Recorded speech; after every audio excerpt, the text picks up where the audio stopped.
ഏകദേശം 5 വർഷമായി. ഈ 5 വർഷമാകുന്ന പറഞ്ഞാൽ ഫേസ്ബുക്കിൽ വരുമ്പോഴാണ് നമ്മൾ കഴിഞ്ഞ പ്രാവശ്യം ഞാൻ മത്സരിച്ച് ഏകദേശം ഡേറ്റ് ആയത്. 10 ദിവസം കൊണ്ട് 11,000 വോട്ട്. അത് കഴിഞ്ഞ് ഞാൻ നേരെ സംസാരമാക്കുമ്പോൾ നമ്മൾ ഈ പ്രസംഗത്തിൻ്റെ ആ ശൈലി മാറുമ്പോൾ തന്നെയാണ് എല്ലാവർക്കും ഇഷ്ടം എന്ന് എനിക്ക് തോന്നുന്നത്. അത് തന്നെയാണ്. 5 വർഷമായി, 10 ദിവസം കൊണ്ട് 11,000 വോട്ടും. അത് കഴിഞ്ഞ് ഏകദേശം 1 വർഷത്തോളം ഒരു സൈലൻ്റ് അതിൻ്റെ ബിസിനസ്സും കാര്യങ്ങളൊക്കെ പോയി. അപ്പോൾ കുറച്ച് ചീത്ത പറച്ചിൽ കുറച്ച് കൂടി. അപ്പോൾ എനിക്ക് പിന്നെ ഇത് വിട്ടുകൊടുത്താൻ പറ്റില്ലല്ലോ എന്നൊരു തോന്നൽ. അങ്ങനെയാണ് സജീവമായി രാഷ്ട്രീയത്തിലേക്ക് ഇറങ്ങാനുള്ള എൻ്റെ അനിയന്മാരൊക്കെ ഉണ്ട്. അവരൊക്കെ ഒരു നിർബന്ധ ഫ്രണ്ട്സ് ഉണ്ട് കുറേ. അപ്പോൾ ആരെങ്കിലുമൊക്കെ വേണമല്ലോ ഇതിനെ എന്ന് പറഞ്ഞ പ്രകാരമാണ് സജീവമായ രാഷ്ട്രീയത്തിലേക്ക് വെക്കുന്നത്. വേങ്ങരയുടെ ആ 11 ദിവസം ഞാൻ നടന്ന വഴികൾ സാധാരണ നടക്കുന്ന പോലെ 15 കിലോമീറ്റർ ഒരു ദിവസം ഞാൻ ഓട്ടോ നടത്തോ ഒക്കെ ആയിട്ട് Vengara to Malappuram, Vengara to Kooriyad, Vengara to Kottakkal ഇത് നടന്നു തീർത്തൊരു മനുഷ്യൻ. ഈ 6 പഞ്ചായത്ത് ഊരകം, പറപ്പൂർ, കണ്ണമംഗലം, വേങ്ങര, അത് കഴിഞ്ഞ് ഏറനഗറും ഒതുക്കുങ്ങലും, ഇതിൻ്റെ 2 നക്ഷത്രമായി നിൽക്കുന്ന 2 പഞ്ചായത്തുകൾ കൂടിയ വേങ്ങര മണ്ഡലം. ഈ വേങ്ങര മണ്ഡലത്തിൽ ഏതൊരു വേങ്ങരക്കാരനും സ്വന്തം നാട് അത് നെഞ്ഞിൽ ഇങ്ങനെ വെക്കും. നമ്മളെ നാട്. ഇത്ര കാലം നമുക്കുണ്ടായിരുന്ന നമ്മളെ നാട്ടുകാർ നമുക്കില്ല. സമതാക്ക പറഞ്ഞ പോലെ കൊല്ലത്തും കോഴിക്കോടും അവിടെ ഇവിടെയൊക്കെ ഉള്ള ആൾക്കാർ വന്നുപോയി. നമ്മളെ നാടിൻ്റെ കാര്യം പറയാൻ ആരുമില്ല. എന്താണ് നമ്മളെ നാട്ടിന് വേണ്ടതെന്ന് അന്വേഷിക്കാൻ പോലും ഇല്ല. ഞാൻ ആരും കുറ്റം പറയില്ല. ഏകദേശം ഇതിനു മുമ്പുള്ള MLA എണ്ണണമെങ്കിൽ 2 പേരെ കയ്യും വെച്ച് എണ്ണേണ്ടി വരും. 82, 87. ഞാൻ അത് വീണ്ടും എണ്ണി പഠിക്കായിരുന്നു ഇവിടെ. 82, 87 മലപ്പുറം ഉൾപ്പെട്ട വേങ്ങരയിൽ മത്സരിച്ചു. വീണ്ടും 2011 വന്ന് 2016 മത്സരിച്ചു, 2017 മത്സരിച്ചു, 2019 മത്സരിച്ചു, 2021 മത്സരിച്ചു, 2026 വന്നപ്പോൾ ഇവിടുന്ന് സ്ഥലം വിട്ടും ചെയ്തു. സ്വന്തം നാട്ടിൽ പോയി. അപ്പം നമ്മളെ നാട് ഇവിടെ ബാക്കിയായി. ഞാൻ കുറ്റായിട്ട് പറയില്ല കേട്ടോ, ഒരിക്കലും ഒരു സീനിയർ നേതാവിനെ കുറ്റായിട്ട് പറയില്ല. 2026 ഇലക്ഷനിൽ വന്നപ്പോൾ എന്തായാലും മത്സരിക്കാം എന്നുള്ളൊരു ആഗ്രഹം എൻ്റെ മനസ്സിലുണ്ട്. ഇടതുപക്ഷത്തിൻ്റെ നേതാക്കളോട് ഞാൻ ആ കാര്യം പറഞ്ഞു, എൻ്റെ സഹോദരങ്ങളടക്കം പറഞ്ഞു. തീർച്ചയായിട്ടും ഇടതുപക്ഷ ജനാധിപത്യ മുന്നണിയുടെ നേതാക്കൾ എന്നെ തെരഞ്ഞെടുത്തിൽ ആദ്യമായിട്ട് വേങ്ങരക്കാർക്ക് വേണ്ടി ഞാൻ നന്ദി പറയണം. ഈ നന്ദി പ്രകാശനം എന്ന് പറഞ്ഞു കഴിഞ്ഞാൽ ഞാൻ എൻ്റെ മനസ്സ് തട്ടിയിട്ട് തന്നെ പറയാം. നമുക്ക് ഏറ്റവും ആവശ്യമുള്ളത് നമ്മളെ ഈ റോഡാണ്. നിങ്ങളെല്ലാവരും കാണുന്ന ഇന്നലെയൊക്കെ ദിവസം എന്ന് പറഞ്ഞാൽ 1.5 മണിക്കൂർ സമയമാണ് നമ്മൾ ഈ റോട്ടിൽ ചെലവഴിച്ചിട്ടുണ്ട്. നമ്മളെ റോഡ് വികസനം നിർബന്ധമാണ്. പ്രത്യേകിച്ച് ഒരു ബിസിനസ്സുകാരൻ എന്നുള്ളതിലേക്ക് ബിസിനസ് വളരണമെങ്കിൽ വേങ്ങരയിലെ ബിൽഡിംഗ് ഓണേഴ്സ് അസോസിയേഷന്റെ പ്രസിഡന്റ്, മലപ്പുറം ജില്ലാ പ്രസിഡന്റ് എന്നുള്ളതിലേക്ക് 3000 റൂമുകളാണ് വേങ്ങരയിൽ ഒഴിഞ്ഞു കിടക്കുന്നത്. നിങ്ങൾക്ക് ആർക്കെങ്കിലും അതിന്റെ കണക്ക്, എനിക്ക് കൃത്യമായ കണക്കറിയാം.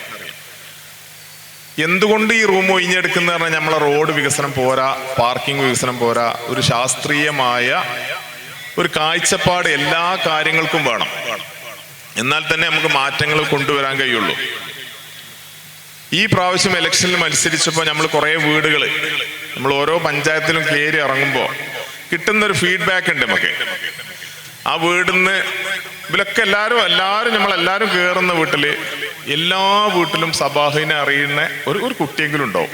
സബാഹ് വന്നിക്കണേ. അതൊരു എന്നെ സംബന്ധിച്ച് കിട്ടിയ ഏറ്റവും വലിയൊരു അവാർഡായിട്ടാണ് ഞാൻ കാണുന്നത്. ഇന്നലെ കഴിഞ്ഞ ദിവസം എൻ്റെ സുഹൃത്ത്, ഞാൻ തുറന്ന് പറയാതെ ഇന്നലെ സുഹൃത്ത് സബാഹ് സ്ക്വയറിനെ പറ്റിയിട്ട് കുറേ കളിയാക്കി. അതും ഞാനൊരു അവാർഡായിട്ട് തന്നെ സ്വീകരിച്ചു. സ്വന്തമായിട്ട് കാരാത്തോട്ട് കൂരിയാട്ടിന്റെ ഇടയിൽ മൂത്രമൊഴിക്കാൻ ഒരു സ്ഥലം ഉണ്ടാക്കാത്ത ആൾക്കാരാണ്. മൂത്രമൊഴിക്കാൻ, നിങ്ങൾ ആലോചിച്ചോളി, മൂത്രമൊഴിക്കാൻ സ്ഥലമില്ല. എന്നിട്ട് സബാഹ് സ്ക്വയറിനെ കുറ്റം പറയുകയാണെങ്കിൽ അത് ഞാനൊരു അവാർഡായിട്ട് തന്നെ സ്വീകരിക്കുക. കാരണം അവർക്കൊരു എതിരാളി തന്നെയാണ് സബാഹ് സ്ക്വയർ, സംശയമൊന്നുമില്ല.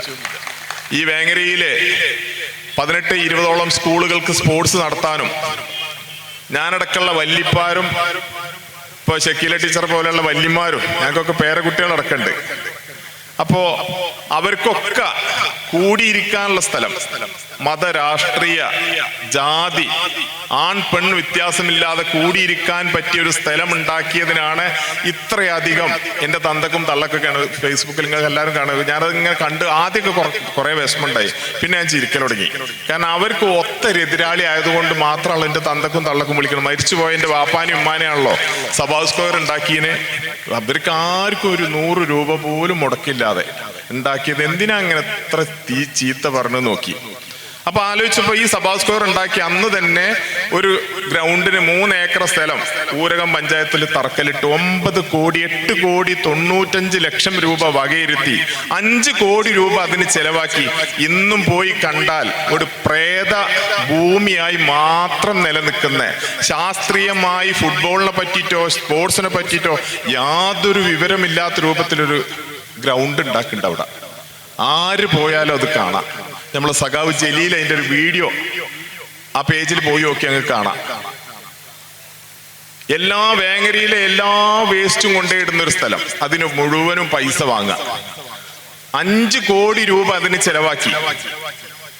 സാധാരണ ഒരു ബിടെക് പാസ്സായ ഒരു എഞ്ചിനീയറോട് ചോദിച്ചു കഴിഞ്ഞാൽ ആ പ്രദേശത്ത് തന്നെ ഒരു 1-1.5 ലക്ഷം റുപ്യക്ക് ഒരു ഏക്കർ സ്ഥലം, 1-1.5 കോടി റുപ്യക്ക് സ്ഥലം കിട്ടും. 3 ഏക്കർ സ്ഥലം വാങ്ങിയ 4.5 കോടിക്ക് ഗ്രൗണ്ടായി. ഇനിയും ആ 9 കോടി രൂപ ചെലവാക്കിയാലും ഗ്രൗണ്ട് ആവൂല. ഞാനത് അഭിമാനത്തോടു കൂടി സഭാ സ്ക്വയറിന്റെ എതിരാളി വരട്ടെ.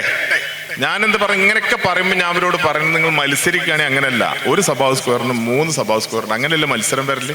ഞാൻ അങ്ങനെ മത്സരിക്കും. ഒരു ഗോൾ അടിച്ചു കഴിഞ്ഞാൽ 3 ഗോൾ തിരിച്ചടിക്കാൻ പറ്റുമോ നോക്കുക. അതാണ് മത്സരം. തന്തക്കും തള്ളക്കും വിളിക്കലല്ല, സ്ഥിരമായിട്ട് വിളിക്കുക. ഇപ്പൊ നമ്മളെ മേമാലിയൊക്കെ ആണെങ്കിൽ മറുപടി വിളിക്കുക. ഞാൻ പറഞ്ഞു കൊടുക്കണ്ട, നമ്മളെ മേമാലിന്റെ സുഹൃത്ത്, ഞങ്ങൾക്ക് രാവിലെ നീന്താൻ പോകുന്ന ആൾക്കാരാ. ഞാൻ പറഞ്ഞു ഓല് എങ്ങനെ പറഞ്ഞോട്ടെ, ഓൽക്ക് പറഞ്ഞു മടുത്തോളും. കാരണം അത് ഈ ദേഷ്യം എങ്ങനെ വരികയാണേ. അപ്പൊ ഞാൻ ആദ്യം ആലോചിച്ച് സങ്കടം ഉണ്ടെങ്കിലും പിന്നെ ഇവർക്ക് ദേഷ്യം കൂടുതൽ എന്തുകൊണ്ടാന്നുള്ളത് മനസ്സിലാക്കിയപ്പോഴാണ് നമ്മൾ വീടിന്റെ ഉള്ളിൽ ചെന്ന് എന്തായാലും സഭാക്ക അങ്ങക്കാണ് എൻ്റെ വോട്ട്. ഇപ്പൊ മുസ്തഫാക്ക് അടക്കം എന്നെ സഭാക്കാന്ന് വിളിക്കുന്നത്. അപ്പൊ വയസ്സ് നോക്കിയപ്പോൾ ഞങ്ങൾ തമ്മിൽ 5-6 വയസ്സിന് വ്യത്യാസമുണ്ട്. എല്ലാവരും സഭാക്കാന്ന് വിളിച്ചു തുടങ്ങിയപ്പോ എൻ്റെ പേരക്കുട്ടി എന്നെ സഭാക്ക വിളിക്കൽ തുടങ്ങി. അതപ്പോൾ രസം, എല്ലാവരും വിളിച്ചു. ഓളും ഇപ്പം അത് വിളിക്കുന്നത്. നമ്മളെ ഇതിന് നോമിനേഷൻ കൊടുക്കാൻ പോകുമ്പോൾ ഓളുണ്ട്, ഞാനുണ്ട് ഇപ്പ എന്ന് പറഞ്ഞാൽ അവളും പോകുന്നു. അതൊക്കെ ഈ നാട് എന്നോട് കാണിക്കുന്ന, പ്രത്യേകിച്ചും എനിക്കതൊരു ഭയങ്കര സന്തോഷം. ഇന്നൊരു ഇന്ത്യൻ എക്സ്പ്രസിന്റെ ഒരു ലേഖകൻ വന്ന് ചോദിച്ചു, എന്താ സഭാക്കങ്ങളെ ഈ ഒരു സന്തോഷത്തിന്റെ രസം. അന്ന് കുറേ ആൾക്കാരോട് ചിരിച്ചാൽ മതി. ദിവസങ്ങൾ ചിരിച്ചു നോക്കി. ഒരു മുടക്കില്ലാത്തൊരു സാധന ചിരി. ചിരിക്കാൻ നമുക്കൊരു സ്ഥലം വേണ്ട. ആദ്യം വെറുതെ എങ്ങനെ ചിരിച്ചാൽ വട്ടാണെന്ന് അറിയും. സഭാ സ്ക്വയർ പോയിച്ച് ആരോട് ചിരിക്കാം. നമുക്ക് അറിയാത്ത കുറേ ആൾക്കാർ വരുന്നുണ്ട്. ഈ 4-5 പഞ്ചായത്ത് 5-6 പഞ്ചായത്തൊന്നും വേങ്ങര അതേമാതിരി കോട്ടക്കൽ നിന്നൊക്കെ ആൾക്കാരും ചിരിച്ച് നമ്മളിങ്ങനെ നടക്കുന്നേ. അപ്പൊ ആ നടത്തത്തിൽ കിട്ടുന്ന ഒരു സന്തോഷം ഇവർക്ക് ഇങ്ങനെ സന്തോഷിക്കാൻ പാടില്ല. ഈ മതവും ജാതിയും രാഷ്ട്രീയം, ഇങ്ങനത്തെ ഒരു രാഷ്ട്രീയം വേങ്ങരയിൽ തന്നെ നമുക്ക് മാറ്റി എഴുതണം. അതാണ് നമ്മൾ ആവശ്യം. ആരും കണ്ടുകൂടാത്ത രാഷ്ട്രീയം, നമ്മൾ മത്സരം, ആ ഒരു പൊളിറ്റിക്സ് എന്ന് പറഞ്ഞാൽ മത്സര സമയത്ത് മാത്രം മതി. അത് കഴിഞ്ഞാൽ പിന്നെ എല്ലാവരും കൂടിയിരുന്ന് പോണ്ടേ. അതല്ലേ വികസനം. എന്ത് സാധനം കൊണ്ടു വന്നാലും അതിനെതിര് പറയുക, അതിന് പാര വെക്കുക. എന്നാ സ്വന്തം ഇത്രയും കാലം നിങ്ങളൊക്കെ ആരാത്തോട് ടൗണ് മാത്രം ഒന്ന് പോയി ഒന്നിങ്ങനെ ആലോചിക്കുകയാണ്. ഞാൻ ഈ പറഞ്ഞ കാര്യം, എന്റെ ഡ്രൈവർ നമ്മളെ കുമാരന്റെ അളിയനാ. നമ്മൾ ഫുട്ബോളിന് വീടുണ്ടാക്കി കൊടുത്ത കുമാരുണ്ട്, അവന്റെ അളിയനാ. അവന് മൂത്രയിക്കാൻ നോക്കിയപ്പോഴാണ് കാരാത്തോട് അങ്ങാടിന്റെ അവസ്ഥ നമ്മൾ മനസ്സിലായത്. ഒരു ബാത്റൂമില്ല. പറയുമ്പോ അവിടെ ജില്ലാ പഞ്ചായത്ത് മെമ്പർ ഉണ്ട്, ബ്ലോക്ക് മെമ്പർ ഉണ്ട്, MLA ഉണ്ട്, മന്ത്രി ഉണ്ട്. ഇല്ലേ?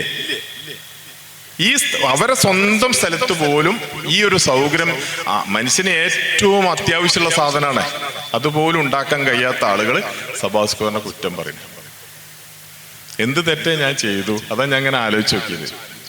അപ്പൊ എന്തൊക്കെ വന്നാലും ശരി, നമ്മൾ ഒന്നിച്ച് ഈ വേങ്ങരക്കാര് രാഷ്ട്രീയമൊക്കെ മറന്ന് ആരെങ്കിലും ഒരാൾ ഇതിന് മുന്നിൽ നിൽക്കണ്ടേ? ഒരാളെങ്കിലും നിൽക്കണം. ഇതൊരു സഭാഹ് മാത്രമല്ല. ഇന്ന് വേങ്ങരയിലെ നമ്മൾ നിയമസഭയ്ക്ക് മത്സരിക്കുന്നത്, വേങ്ങരയിലെ ആൺ പെൺ വ്യത്യാസമില്ലാത്ത കുട്ടികൾ, യങ്സ്റ്റേഴ്സ് നിൽക്കുന്ന ഒരു രൂപമുണ്ട്. സഭ എവിടുന്ന് കണ്ടാലും ഈ ചിരിയും ഈ പിടുത്തുക, അത് മുഴുവനും നമുക്ക് വോട്ടായി മാറും. ഇവരെത്രയൊക്കെ കളിയാക്കിക്കോട്ടെ. ഇവർ കളിയാക്കി മടുക്കും. എന്തായാലും ഇതിന് വോട്ടിങ് വരുമല്ലോ. എന്തായാലും ഏപ്രിൽ 9-ാം തീയതി ഇതിന് വോട്ട് വരും. തീരുമാനം വേങ്ങരയിലെ ജനങ്ങൾ എടുക്കുമെന്ന് എനിക്ക് ഉറച്ച വിശ്വാസമുണ്ട്. പറ്റ പൊട്ടന്മാരൊന്നല്ലല്ലോ ഞങ്ങള് നാട്ടുകാര്. നിങ്ങൾ അവിടുന്ന് ഇവിടുന്നൊക്കെ ഓരോ കാലം ഓരോരുത്തരെ കൊണ്ടുപോകും ചെയ്യിപ്പിച്ച് കൊണ്ടുപോലും ഇങ്ങനെ ആക്കിയാണ് പോവുകയും ചെയ്യും. മൊബൈൽ നമ്പർ വരെ ഇവരുടെ ആരുടെങ്കിലും നമ്മൾ എടുത്തിട്ടുണ്ട്. എൻ്റെ മൊബൈൽ നമ്പർ ഏത് ചെറിയ കുട്ടികളെ എടുത്തില്ലേ? പന്ത് പൊട്ടി അപ്പോൾ സഭാക്ക പന്ത് വേണമെന്ന് പറയുമ്പോൾ എന്നെ വിളിക്കണില്ലേ? ഓരോ കുട്ടികളെ വിളിക്കണില്ലേ? അതിലും വലിയ സന്തോഷം എന്തിനാ വേണ്ടത്? ഇതിനൊന്നും സൗകര്യമില്ലാത്തവർ എന്തിനാ ഈ പണിക്ക് വരുന്നുണ്ട്? ഞാൻ അത് ചോദിച്ചൊരു ഫോൺ നമ്പർ പോലും ഇവർ കൊടുക്കൂല. വരികയാണെങ്കിലോ, ഞാൻ കുറ്റമായിട്ട് പറയില്ല, വരികയാണെങ്കിൽ ഒരാൾക്ക് പോലും ഒരടുത്തേക്ക് അടുക്കാൻ പറ്റില്ല. എങ്ങനെ പോകുന്നുണ്ട്. ഞാൻ കണ്ടു ഇന്നലെയൊക്കെ പോകുന്നുണ്ട്. ഇങ്ങനെ വൈഞ്ഞൊരുക്കി ആരൊക്കെയോ വരുന്ന രൂപത്തിൽ സങ്കടമാണ്. എന്തെന്ന് ആൾക്കാർക്കൊന്ന് കൈ മര്യാദ കൊടുത്ത് എല്ലാവരും ഒന്ന് കൂട്ടിപ്പിടിച്ച് പോയാൽ അതല്ലേ രസം. ഇതെന്തൊക്കെയോ കാട്ടിക്കൂട്ടൽ. എന്താണ് ഈ കാട്ടിക്കൂട്ടേണ്ടത്? ആർക്കും വേണ്ടിയിട്ടാണ് കാട്ടിക്കൂട്ടുന്നത്. അതുകൊണ്ട് വേങ്ങരക്കാർ, ഞാൻ അങ്ങനെ തന്നെ പറഞ്ഞത്, ഞമ്മക്കൊരു MLA, ഇവിടുന്ന് ഒരു MLA, ഇങ്ങൾക്കൊരു MLA, ഞമ്മക്കൊരു MLA, അങ്ങനെ തന്നെ ഞാൻ പറയില്ലേ. നമ്മൾക്ക് എല്ലാവർക്കും കൂടി ഏത് സമയത്തും കാര്യങ്ങൾ പറയാനും, ഒരു ഹോസ്പിറ്റൽ കേസ്, ഒരു പോലീസ് സ്റ്റേഷൻ, അത്ര ചെറിയ ചെറിയ കാര്യങ്ങളിലുള്ളൂ. ഇത് വലിയ ലോകം. ഇവരാരും മുതലൊന്നും എഴുതി കൊടുക്കണ്ടല്ലോ. ഈ ചെറിയ ചെറിയ കാര്യങ്ങൾ സാധിപ്പിക്കാൻ കഴിയാത്തതിന് ഞാൻ ഈ 4 വർഷത്തില് ഇപ്പൊ ഈ കഴിഞ്ഞ നമ്മളെ നവകേരള സദസ്സ് കഴിഞ്ഞതിന്റെ ശേഷം കുറച്ചും കൂടി നമുക്ക് എല്ലാ കാര്യങ്ങളിലും ഇടപെടാനും കൂടി കഴിഞ്ഞു. കാരണം ഏകദേശം 20ഓളം മന്ത്രിമാരായിട്ട് നമ്മൾ പരിചയപ്പെട്ടു, ഉദ്യോഗസ്ഥന്മാരായിട്ട് ആരെ വിളിച്ചാലും ഇവരൊക്കെ ചെയ്തു കൊടുക്കുന്നുണ്ട്. പോലീസ് സ്റ്റേഷനിലാണെങ്കിലും തഹസിൽദാർക്കാണ് കാര്യങ്ങൾ ചെയ്തു കൊടുക്കുന്നുണ്ടല്ലോ. ഇതെന്താ ഇതിന് പറയാൻ? ഞാൻ എന്താ പറഞ്ഞത്, ഇതിനൊന്നും ഒഴിവില്ലാത്തവന് ഈ പണിക്ക് വരരുത്. കുറെ ദൂരത്തുനിന്നൊക്കെ ഓരോരുത്തർ വരുന്നുണ്ട്.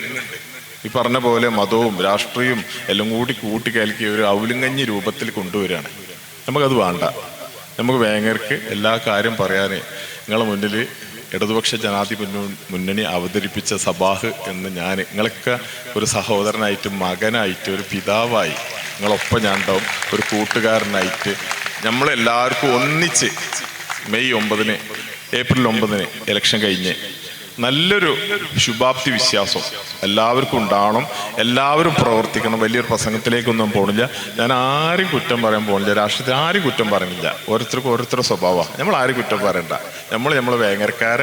നമ്മളെ വേങ്ങരക്കാരെ നമ്മളിവിടെ വെച്ചിട്ട് ഈ നെഞ്ഞത്ത് വെച്ച് നമ്മൾ കൊണ്ടുപോയി എല്ലാവരോടും നമ്മൾ ആ രാഷ്ട്രീയം മാത്രം, വേങ്ങരയുടെ വികസനം മാത്രം പറഞ്ഞ് നമ്മൾ മുന്നോട്ട് പോവാ. തീർച്ചയായിട്ടും നമ്മൾ ജയിക്കും. നമ്മൾ തോൽക്കൂല. എനിക്ക് ഉറപ്പുണ്ട്. ഇനി നമ്മൾ തോറ്റാ പിന്നെ നമുക്ക് ബുദ്ധി ഇല്ലാന്നേ ഞാൻ പറയുള്ളൂ. ഇതൊക്കെ മനസ്സിലാക്കാനുള്ള ബുദ്ധി നമുക്ക് ഇല്ലേ? യങ്സ്റ്റേഴ്സ് ഉണ്ട് ഇവിടെ ഒരുപാട്, നമ്മളെക്കാട്ടൊക്കെ ബുദ്ധിയുള്ള കുട്ടികൾ. അവരിതൊക്കെ മനസ്സിലാക്കുന്നുണ്ട്. ഈ അഭിനയങ്ങളും ഈ തോന്നിയാവസങ്ങളും. ഇപ്പൊ ഇതിന്റെ ഇടയ്ക്കൊരു ഇന്റർവ്യൂ ഞാൻ കണ്ടു, ഈ കേരളത്തിന്റെ ദുബായി ആക്കണം. നമുക്ക് ദുബായി ഒന്നും ആക്കണ്ട. വേങ്ങരന ഒരു കോഴിക്കോടാക്കിയാൽ മതി. ഒരു കോഴിക്കോടാക്കിയാൽ മതി. നിങ്ങൾക്ക് ദുബായി നമുക്ക് ആക്കണ്ട, കോഴിക്കോടാക്കി തന്നാൽ മതി. ഒരു ന്യൂ ഇയർ പരിപാടി വെച്ചിട്ട് എന്തെല്ലാം അന്ന് പറഞ്ഞത്. ഈ പറഞ്ഞ പോലെ അപ്പോഴും ഒരു ഉറപ്പ് മുടക്കില്ല. സ്പോൺസർമാർ ഹൈറ ഗോൾഡും ഇവിടുത്തെ നല്ല നല്ല സ്ഥാപനങ്ങളാണ് അതിന് സ്പോൺസർ ചെയ്തത്. കുറെ ഐസ്ക്രീം കമ്പനികളൊക്കെ സ്പോൺസർ ചെയ്തിട്ടാണ് നമ്മൾ വലിയൊരു കേക്കിന്റെ ഭയങ്കര 20,000-ഓളം ആൾക്കാർ വന്ന് ആഘോഷിച്ചിട്ട്. ആഘോഷിക്കാൻ പാടില്ല, സന്തോഷിക്കാൻ പാടില്ല. ഇവർക്ക് ഇതിങ്ങനെ ഈ ഒരു ദേഷ്യം ഇങ്ങനെ മനസ്സിൽ വരുന്നേ. ചിരിക്കൂല. നമ്മൾ അങ്ങോട്ട് ചിരിച്ചാലും ചിരിക്കൂല, കൈ തന്നാലും ചിരിക്കൂല. എന്തോ ഒരു കഷ്ടം. എന്തിനാണ് ഇങ്ങനെ ജീവിച്ചത്? ആകെ കുറഞ്ഞ കാലം. ഞങ്ങൾക്ക് രാവിലെ നീന്താൻ പോണു ബാബ, ഞങ്ങൾ പ്രസിഡന്റൊക്കെ ഇവിടെ ഇരിക്കണ്ടേ, ചിരിക്കാനായിട്ട് ഞങ്ങൾ പോവാ രാവിലെ ഒരു മണിക്കൂർ. എന്താ അതിന് മുടക്ക്? ഒരു മുടക്കൂലല്ലോ. നമ്മളൊക്കെ ഇവിടെ ജനിച്ച് ജീവിച്ച് മരിച്ചു പോണ ആൾക്കാരാ. അത് നമുക്ക് ഇങ്ങനെ കൊണ്ടുപോയി വേങ്ങരയിൽ നല്ലൊരു വിജയം നമുക്ക് ഉണ്ടാക്കണം എന്ന് മാത്രം പറഞ്ഞുകൊണ്ട്, സബാഹിന് വേണ്ടി മാത്രമല്ല വേങ്ങരക്കാർക്ക് വേണ്ടിയിട്ടാണ് ഞാൻ പറഞ്ഞത്. വേങ്ങരക്കാർക്ക് വേണ്ടി ഇനി നമ്മൾ പരാജയപ്പെട്ടുകൂടാ. അത് വേണ്ടി ഞാൻ ഒരിക്കലും ഒരു വാക്കുകൂടി പറയാം. ഞാൻ ജയിച്ചാലേ ആരെ മുന്നിലും തല കുനിക്കേണ്ടി വരൂല. അത് മാത്രമാണ് എനിക്ക് പറയാനുള്ളത്. തല കുനിക്കേണ്ടി വരൂല. കാരണം ഞാൻ അങ്ങനത്തെ ഒരു ഉമ്മാനും ബാപ്പാനും മോനായിട്ട് വന്നതായതുകൊണ്ട് നിങ്ങൾക്ക് എല്ലാവർക്കും എന്നെ അറിയാം. ഞാൻ ഇവിടെ ജനിച്ച് ജീവിച്ച് ഇവിടെ പഠിച്ച് ഇവിടെ ബിസിനസ് ചെയ്ത് രാഷ്ട്രീയ പ്രവർത്തനവും സേവന പ്രവർത്തനവും ചെയ്തിട്ടാണ് ഞാൻ വരുന്നത്. തീർച്ചയായിട്ടും എന്നെ വിജയിപ്പിക്കണം എന്നല്ലാതെ നമ്മൾ ജയിക്കണം. അതിനുവേണ്ടി എല്ലാവരും പ്രവർത്തിക്കണം. എന്തായാലും നമ്മൾ ജയിക്കുന്ന ഉത്തമ വിശ്വാസത്തോടുകൂടി എല്ലാവരും സ്നേഹം. എനിക്കിപ്പോൾ എല്ലാവരും ഈ ചിരിക്കുന്ന മുഖം ഇതന്നെ നമുക്ക് വേണ്ട. ഇത് നിലനിർത്തി നമ്മൾ മുന്നോട്ട് പോകണമെന്ന് മാത്രം പറഞ്ഞുകൊണ്ട് ഞാൻ നിർത്തുന്നു. ജയ് ഹിന്ദ്.